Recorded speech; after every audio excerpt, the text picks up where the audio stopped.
성경 봉독하겠습니다. 다 함께 일어나셔서 하나님의 말씀을 받으시기 바랍니다. 오늘 우리에게 주시는 말씀은 신약성경 마태복음 5장 1절부터 12절의 말씀입니다. 신약성경 5쪽입니다. 마태복음 5장 1절부터 12절의 말씀까지 제가 봉독해 드리겠습니다. 예수께서 무리를 보시고 산에 올라가 앉으시니 제자들이 나아온지라. 입을 열어 가르쳐 이르시되 심령이 가난한 자는 복이 있나니 천국이 그들의 것이며 애통하는 자는 복이 있나니 그들이 위로를 받을 것이며 온유한 자는 복이 있나니 그들이 땅을 기업으로 받을 것이며 의에 줄이고 목마른 자는 복이 있나니 그들이 배부를 것이며 긍휼히 여기는 자는 복이 있나니 그들이 긍휼히 여김을 받을 것이며 마음이 청결한 자는 복이 있나니 그들이 하나님을 볼 것이며 화평하게 하는 자는 복이 있나니 그들이 하나님의 아들이라 일컬음을 받을 것이며 의를 위하여 박해를 받은 자는 복이 있나니 천국이 그들의 것임이라. 나로 말미암아 너희를 욕하고 박해하고 거짓으로 너희를 거슬러 모든 악한 말을 할 때에는 너희에게 복이 있나니 기뻐하고 즐거워하라. 하늘에서 너희의 상이 큼이라. 너희 전에 있던 선지자들도 이같이 박해하였느니라. 이는 살아계신 하나님의 말씀입니다. 아멘. 자리에 앉으시기 바랍니다. 사람은 누구든지 행복을 추구합니다. 그래서 일생 동안 그 행복을 찾고 그리고 그 행복을 얻기 위해서 산다고 해도 과언이 아닐 것 같습니다. 시편 128편의 말씀에 보면은 이스라엘 사람들이 기대하는 행복한 모습을 우리에게 말씀을 해주고 있습니다. 시편 128편의 말씀을 말씀을 여러분들이 연상을 하고 그려본다라고 하면은 이렇습니다.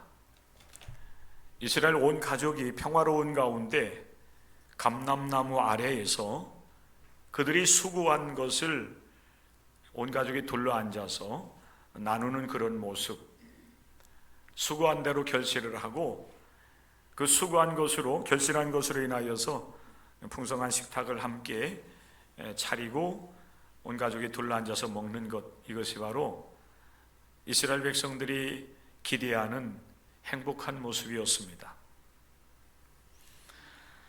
자, 여러분 이러한 그 행복함이 이루어지려고 하면은 기본적으로 평화가 전제되어야만 됩니다. 평강한 상태, 평안한 그런 상태가 이루어져야 되고, 그리고 온 가족이 둘러앉아서 풍성한 식탁을 나눌 수 있는 필요한 것들이 채워지는 그것이 전제가 돼야만 그러한 행복한 그런 가정, 행복한 삶을 누리며 살아갈 수 있게 되는 것입니다. 이스라엘 백성들이 이렇게 기대했던 그런 행복한 삶, 행복한 가정, 또 행복한 인생이 과연 우리가 살아가는 이 세상 속에서 온전하게 이루어질 수 있겠는가? 이러한 질문을 하게 됩니다.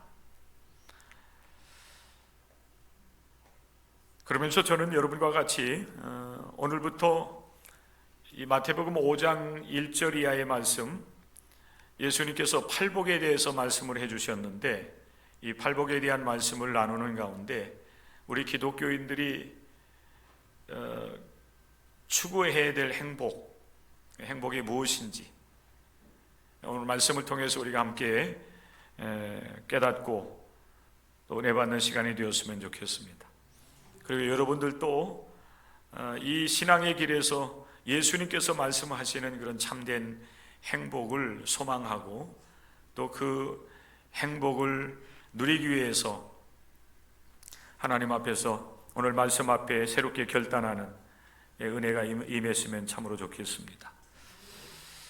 자, 예수님께서 이제 공생애를 이제 시작을 하시면서 금식도 하셨고, 그리고 제자들을 부르는 일도 행하셨습니다. 예수님의 공생의 사역이 제자들을 부르시는 일부터 시작되었다라고 지난 주간에 함께 우리가 주일에 말씀을 나누었습니다. 제자를 부르신 예수님께서 그 제자들과 함께 이제 하늘나라 복음 사역을 감당을 하시는데, 마태복음 4장 23절의 말씀에 보면은 그 하늘나라 사역, 천국 복음 사역을 감당하는데 세 가지 중요한 사역들을 이뤄 나가십니다. 회개하라 천국이 가까웠다라고 선포하는 하늘나라를 선포하는 일을 1차적으로 행하시고, 그리고 회개하고 돌아온 이들을 하나님의 말씀으로 가르치는, 그래서 그들로 하여금 하늘 백성으로서의 이제 자격을 갖추어 나갈 수 있도록 돕는 가르침의 사역들을 예수님께서 감당을 하십니다. 마태복음 4장 23절의 말씀에 보면은 예수님께서 온 갈릴리에 두루 다니시면서 그들의 회당에서 가르치시며 라고 말씀을 하고 있어요. 가르침의 사역을 하십니다. 그리고 치유 사역을 하시면서 예수 그리스도와 함께 하늘나라 천국이 이 땅 위에 임하고 있다고 하는 사실을 증명해 보이십니다. 이 일을 위해서 예수님께서는 제자들을 부르신 것입니다. 제자들과 함께 이 하늘 사역, 하늘나라 복음, 또 하늘나라의 그 삶을 살아갈 수 있도록 백성들을 이끌어가는 일들을 예수님께서 감당을 하시는 겁니다. 오늘 우리가 함께 읽고 나누는 말씀을 보면은 예수님께서 많은 무리를 모시고 산으로 올라가십니다. 높은 산이 아니라 예수님께서 산상수훈의 말씀을 선포하셨다라고 이야기되는 그 산을 가면은 완만한 그런 그 산입니다. 많은 사람들이 함께 둘러앉아서 예수님부터 말씀을 들을 수 있는 그런 환경이 조성되어 있는 곳입니다. 예수님께서 산에 오르셨고 그리고 앉으셨는데 많은 제자들이 예수님께 나왔다고 그랬습니다. 여기서 말하는 이 제자들은 예수님의 그 12제자를 의미하는 것은 아닐 거예요. 많은 무리들, 예수님을 따르는 그 많은 사람들을 이제 의미하는 것입니다. 그들을 향하여서 예수님께서 입을 열어 가르치십니다.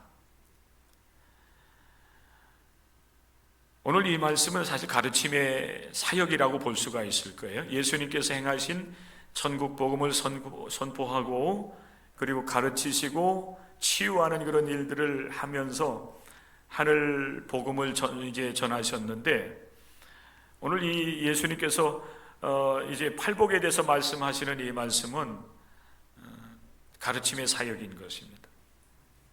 예수님께서 말씀을 하십니다. 이러이러한 자는 복이 있다.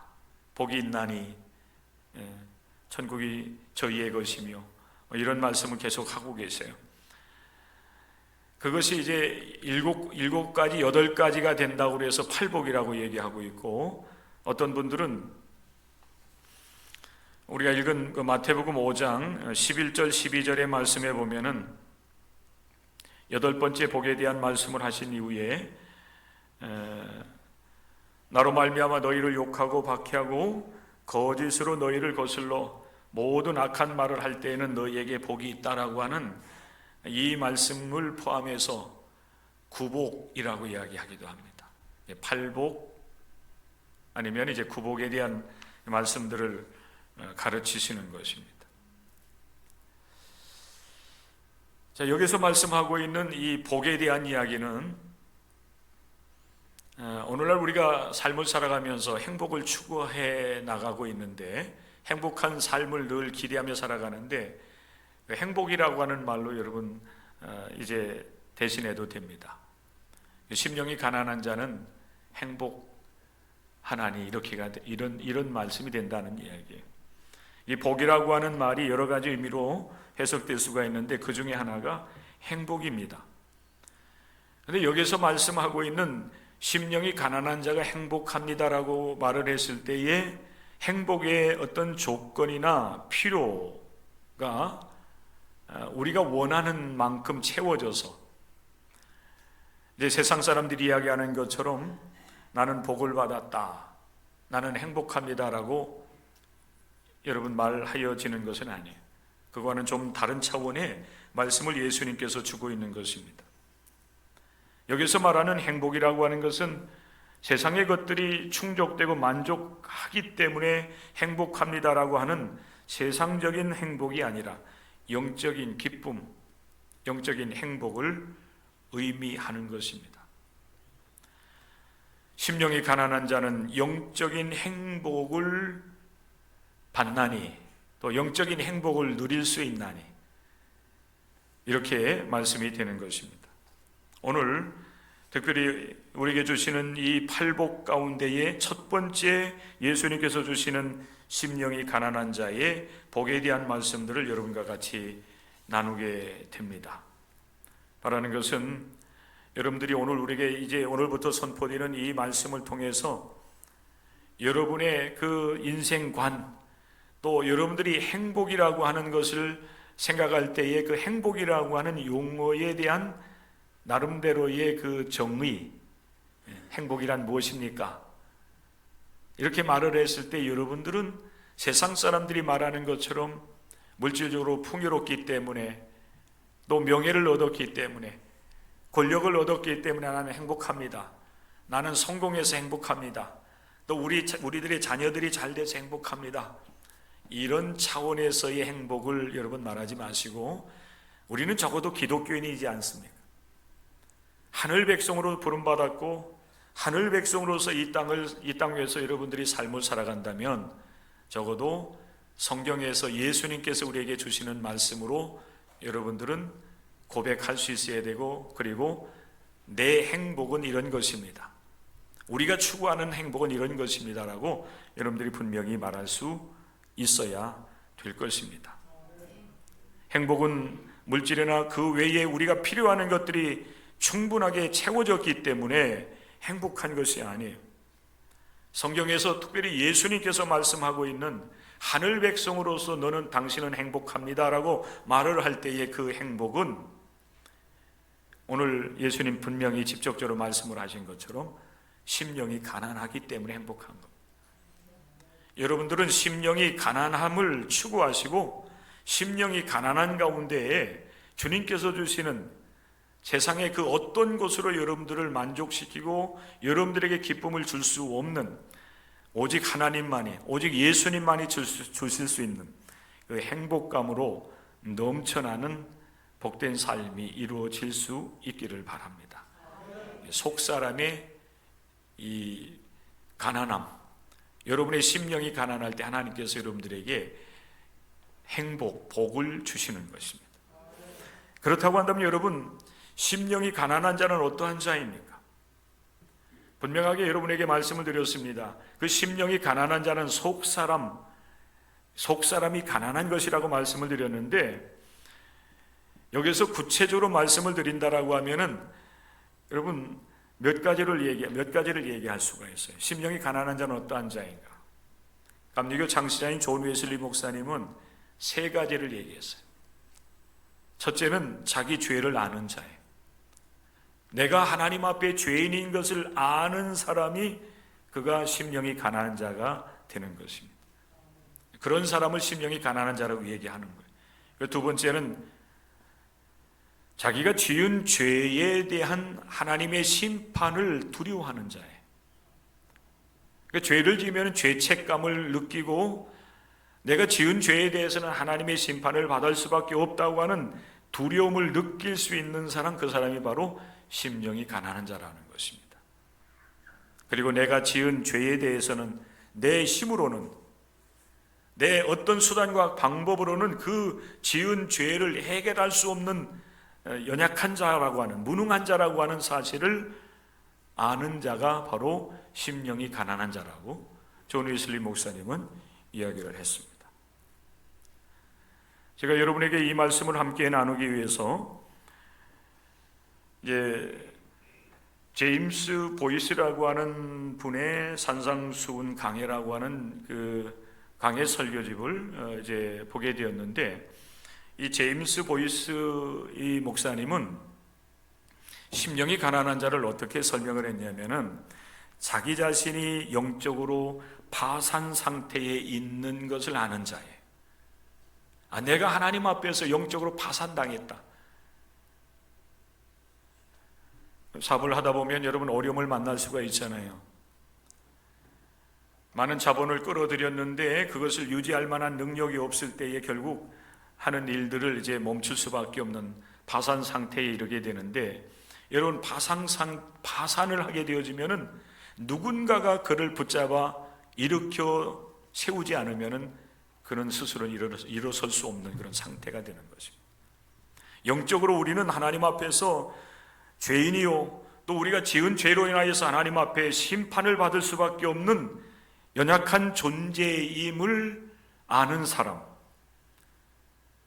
그 사람이 바로 심령이 가난한 자라고 하는 것입니다. 여러분, 이분이 하시는 이야기는 존 웨슬리 목사님이 했던 그 이야기와 사실 동일한 이야기인 것입니다.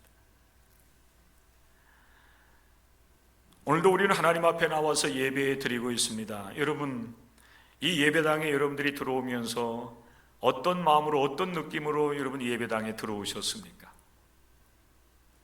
대부분 우리 기독교인들은 예배 드리는 일이 일상이 되었기 때문에, 또 매 주일 하나님 앞에 나와서 예배 드리는 일들을 지속해 왔기 때문에 예배당에 들어오면서 사실 우리는 별 어떤 마음의 이 감정의 어떤 움직임, 이런 것을 갖지 못하고 예배당에 그냥 들어옵니다.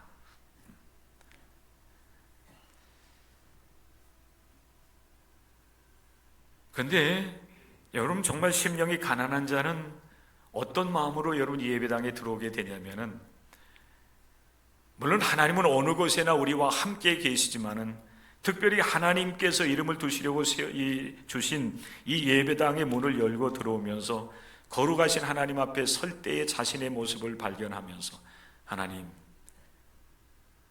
오늘도 우리 하나님 앞에 죄인의 모습으로 나왔습니다. 하나님, 이 죄인을 불쌍히 여겨주십시오. 기도할 때에 말씀을 통해서, 예배를 통해서 하나님, 나를 정결하게 씻어주셔서 다시 우리 하나님 앞에 거룩한 자로 설 수 있는 은혜를 베풀어 달라고, 그럼 그런 마음을 가지고 이 예배당을 사실 들어와야 정상적인 것입니다. 이사야 6장의 말씀에 보면, 이사야 선지자가 우시야 왕이 죽을 때에 성전에 올라가게 되는데, 그 성전에서 이사야 선지자는 거룩하신 하나님을 뵙게 됩니다.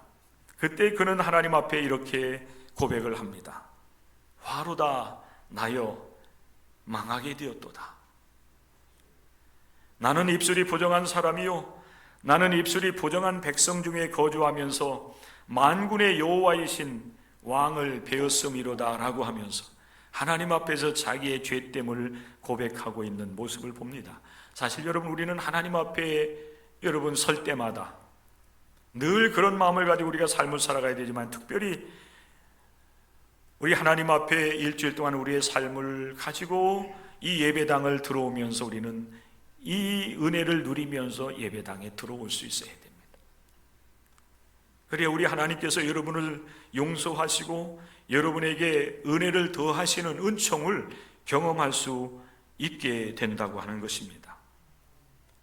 영적인 파산 상태, 나는 죄인이요, 또 하나님 앞에 심판을 받을 수밖에 없는 죄인이지만은, 그러나 우리 하나님께서 내게 은혜를 베풀어 주셔서 오늘 다시 속죄의 은총을 베풀어 주시고 우리 하나님 앞에 거룩하게 나를 세워주시리라고 하는 기대, 그 믿음을 가지고 주님 앞에 나와서 예배하며 하나님의 말씀에 귀를 기울일 수 있는 은혜가 여러분 가운데 임할 수 있기를 원합니다. 그 사람이 심령이 가난한 자인 겁니다. 여러분, 이 시간 정말 주님 앞에, 하나님, 나는 죄인입니다. 내가 지은 죄는 하나님 앞에 용서함 받을 길 없는 그러한 흉악한 죄인입니다. 내 죄와 허물은 주님 앞에 용서받을 길이 없습니다. 내 힘으로는, 내 능력으로는 어찌할 수가 없습니다. 주님, 나를 불쌍히 여겨주시고 나를 긍휼히 여겨달라고 주님을 향해서 여러분의 두 손을 들 수 있는 은혜가 여러분 가운데 임할 수 있기를 주의 이름으로 간절히 축복합니다. 그 은혜가 여러분 가운데 임할 수 있어야 돼요. 오늘 우리는 여러분 그렇게 심령이 가난한 자로서 예배를 드리고 있습니다. 그렇다면 여러분 참으로 복 있는 사람들입니다. 왜 그럴까요? 여러분의 영적인 파산 상태를 깨닫고 우리 하나님을 향해서 두 손을 든다라고 하면은 긍휼히 여기시는 우리 하나님, 우리를 사랑하시는 우리 하나님께서 우리의 여러분 손을 붙잡아 다시 회복시켜 주시는 은혜를 우리가 누릴 수 있기 때문인 줄로 믿으시기를 바랍니다. 그래서 우리는 여러분 행복한 거예요. 내 죄를 주님 앞에 자백하고 용서함 받기를 원할 때 주님은 우리가 연약한 것을 아시고 우리가 지은 죄를 스스로 하나님 앞에서 용서받을 길이 없는 것을 아시고 주님께서 우리를 긍휼히 여겨주시고 속죄의 은혜를, 예수 그리스도의 보혈의 공로를 다시 우리에게 덧입혀 주시기 때문에 우리가 하나님 앞에 설 수 있는 은혜를 누리는 것입니다. 그래서 속죄함 받은 자가 행복한 것이고 또 하나님 앞에서 자신의 가난함을 고백하며 주님 앞에 두 손을 드는 자가 행복한 자인 줄로 믿으시기를 바랍니다. 우리는 예배를 통해서 그 은혜를 정말 여러분 깊이 체험하고 누리면서 예배를 드리시고 또 세상을 향해서 발걸음을 내딛고 한 주간 동안 여러분의 삶을 살아갈 수 있어야 될 것입니다. 여러분, 우리나라가 한때 여러분 굉장히 가난했지요. 언제부터 우리나라가 좀 이렇게 먹고 살만한 나라가 되었을까요? 일제시대 때 분명히 어려웠습니다. 모든 것을 다 수탈을 당했어요. 오늘 여러분이 꽃꽂이 아주 아름답게 꽃꽂이를 하고 보니까 꽃 속에 태극기도 3개나 있습니다. 아직 2월달이지만은 오늘이 3.1절 기념주일이기도 해요. 그래서 이제 절기 때 우리가 이제 꽃꽂이를 하게 되었는데 무궁화도 있고 뒤쪽에 기왕이면은 무궁화가 앞쪽에 나왔으면 더 좋을 뻔했네요. 네? 그렇죠? 앞에도 있나요? 카네이션. 일제시대 때 참 어려웠습니다. 그리고 해방을 맞이하긴 했지만은 안타깝게도 우리나라가 분단의 아픔을 경험하게 되었죠. 남한과 북한으로 나뉘어졌습니다. 이 분단의 아픔이 아직까지 여러분 계속되고 있는 이 현실을 우리가 맞이하고 있죠. 한국 전쟁으로 인해서 우리 한반도는 폐허가 되어버렸습니다. 먹고 살 길이 사실 없었습니다. 그게 여러분 50년대, 60년대 아닙니까? 그리고 70년대, 80년대 넘어오면서 겨우 사실은 우리나라가 어찌 보면은 보릿고개를 넘어간 것 같아요. 그렇습니까? 여러분들은 다 도시에서 살아서 쌀이 얼마나 귀한 거 잘 모르셨을지도 모르겠어요. 저는 농촌에서 태어나서 성장을 해왔습니다. 고등학교까지 여러분 농촌 생활을 했습니다. 그래서 농촌 생활, 농사 짓는 거 얼마나 힘든 일인지, 특별히 가뭄이 들어가지고 모내기를 제때 하지 못하면은 영락없이 여러분 그 다음 겨울에는 밥을 먹을 수가 없었습니다. 보통 이제 겨울에는 고구마를 많이 먹었지요. 네. 그리고 봄이 되어서 이제 학교 갈 때에 도시락을 싸가지고 가야 되는데 쌀이 없어가지고 저희 어머님은 새벽같이 캄캄한 새벽에 일어나셔서 그때는 절구통에다가 그 겨를 조금 넣고 그 절구로 이걸 빻아가지고 보리쌀 가운데다가 쌀을 조금 넣어가지고 밥을 했어요. 근데 그 쌀을 대부분 아버지에게 이제 떠드리고 나머지 이제 조금 남은 쌀과 보리를 섞어가지고 도시락을 싸갔던 그런 기억이 있습니다. 가장 슬펐던 것은 뭐냐면은 그 얘기하려니까 감정이 감정이 복받치려고 그랬는데 가장 제가 고등학교 다닐 때 그건 잊을 수가 없어요. 그렇게 어머님이 이제 도시락을 싸주셨는데 그때는 이제 혼분식을 장려했던 그런 시대였어요. 쌀이 이제 귀했기 때문에. 근데 제 도시락은 검사할 필요도 없었습니다. 흉년이 들면은 영락 없이 보리쌀이 거의 7, 80% 정도 됐어요. 그러니까 쌀이 조금씩 섞여 있긴 하지만 이게 끈기가 없어가지고 젓가락으로 이 도시락을 먹을 수 없는 그런 상태. 창피해가지고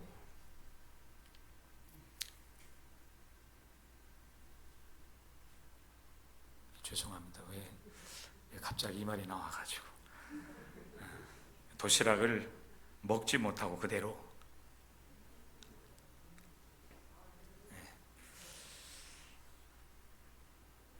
행복에 대한 이야기인데,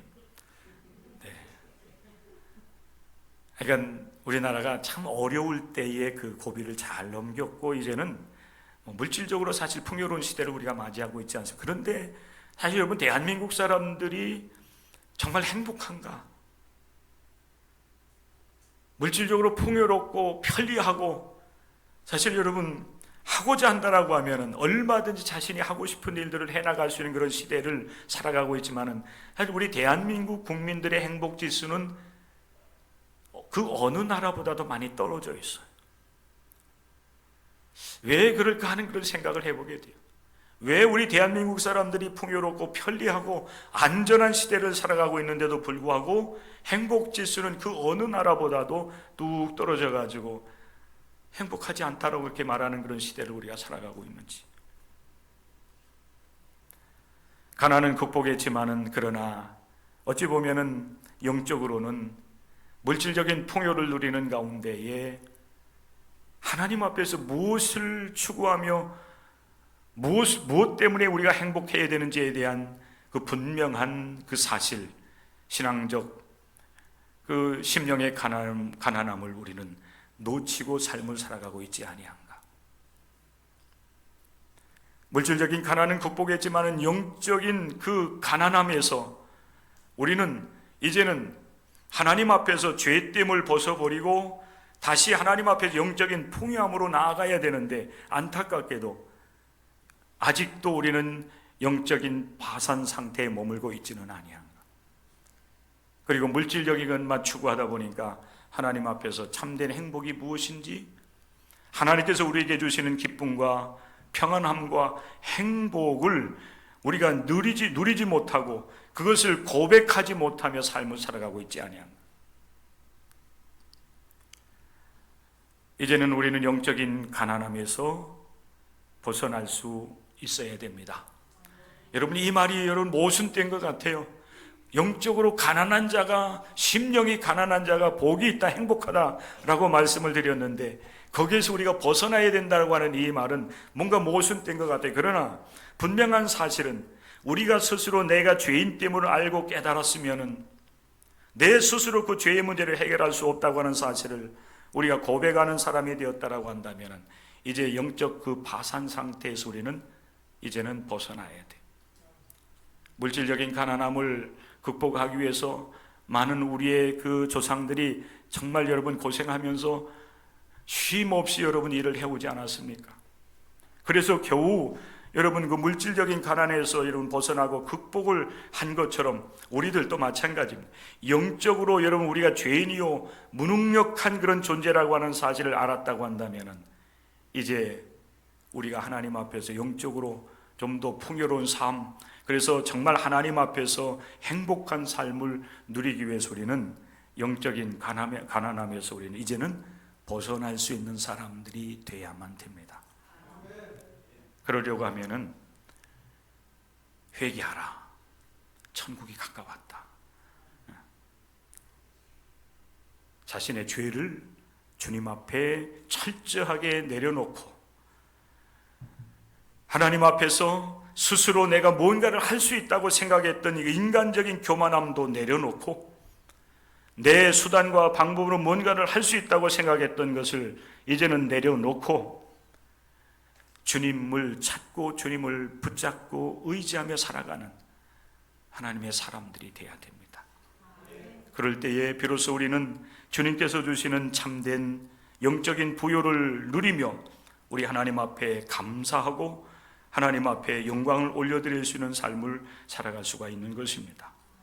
요한계시록 3장의 말씀에 보면은 소아시아 7교회 가운데 라오디아 교회에 대한 말씀이 나오는데, 여러분 이 라오디아 교회가 하나님 앞에 여러분 책망을 받고 있습니다. 왜 여러분 책망을 받고 있는지 여러분 아십니까? 그들은 스스로 말을 하기를 나는 부자라 그랬어요. 부유하여서 부족한 것이 없다라고 스스로 자만했습니다. 이들도 여러분 기독교인들이었어요. 기독교 공동체였습니다. 그럼에도 불구하고 그들은 진정으로 영적으로 가난한 자들이 되지 못했던 것 같아요. 내가 하나님 앞에 어찌할 수 없는 죄인임을 깨닫고 하나님 앞에 겸허하게 설 수 있어야 되는데, 오히려 이들은 나는 부자라고, 나는 부족함이 없다라고 이렇게 여러분 말을 하면서 교만한 삶을 살았던 것 같습니다. 그렇기 때문에 하나님께서 이렇게 말씀을 하고 있어요. 내 곤고한 것과 가련한 것과 가난한 것과 눈먼 것과 벌거벗은 것을 너는 알지 못한다. 내가 너에게 권면하는데 너는 내게서 불로 연단한 금을 사서 이제는 부유하게 하고 흰옷을 사서 입어 벌거벗은 수치를 보이지 않게 하고 안약을 사서 눈에 발라서 이제는 보게 하라. 사랑하는 성도 여러분, 교만하면은 결국 하나님의 복이 아니라 하나님의 저주와 심판을 받을 수밖에 없습니다. 그러나 자신의 죄악됨을 고백하며 하나님의 도우심을 간구하는 영적으로 가난한 자가 되어서 하나님의 진정한 부유함을 얻고 누리기를 원하는 성도가 된다라고 하면은 우리 하나님께서 그 영혼을 긍휼히 여기셔서 그의 손을 붙잡아 주시고 일으켜 세워 주실 것입니다. 그의 곤고함, 그의 가난함을 이제 극복할 수 있도록 우리 하나님께서 영적인 부유함과 은혜를 풍성하게 채워 주실 줄로 믿습니다. 그 믿음을 가지고 우리는 오늘 이 하루도 하나님 앞에 서서 이제 예배 드리고, 그리고 이제 예배가 끝나고 나면 우리는 이 말씀을 붙잡고 세상을 향해서 우리는 힘있게 나가야 될 줄로 믿습니다. 하나님께서 나를 붙잡아 주시고 나도 하나님을 찾을 때에 하나님께서 함께 하셔서 나로 하여금 이제는 하늘 백성으로서 우리가 살아갈 만한 힘과 능력을 더해 주시는 은혜를 허락해 주실 것입니다. 특별히 한 주간 동안 삶을 살아가면서 하나님, 내 심령에 가난함을 주시고 오직 하나님만 붙잡고 의지하면서 삶을 살아가는 영적인 부유한 자가 될 수 있도록 은혜를 베풀어 달라고 기도하면서 하나님의 인도하심을 받는 여러분들이 될 수 있기를 주의 이름으로 간절히 축복합니다. 기도하겠습니다. 하나님 아버지 고맙습니다. 오늘 이 주일 예배 가운데도 성삼일체 하나님께서 우리와 함께 하시고 또 우리에게 은혜 주시고 말씀하여 주시는 줄로 믿습니다. 우리에게 주시는 귀한 말씀을 우리의 마음에 새기며 또 이 말씀을 우리의 삶에 적용하면서 정말 하나님께서 기뻐하시는 하늘 백성이 되게 하시고 하나님께서 우리를 위해서 예비해 주신 하늘나라를 소유하며 누리며 행복한 삶, 정말 하나님 안에서의 기쁨과 정말 하나님 안에서의 행복을 누리며 살아가는 하나님의 거룩한 백성들 되게 하여 주옵소서. 우리 구주 예수 그리스도 이름으로 간절히 기도드리옵나이다. 아멘.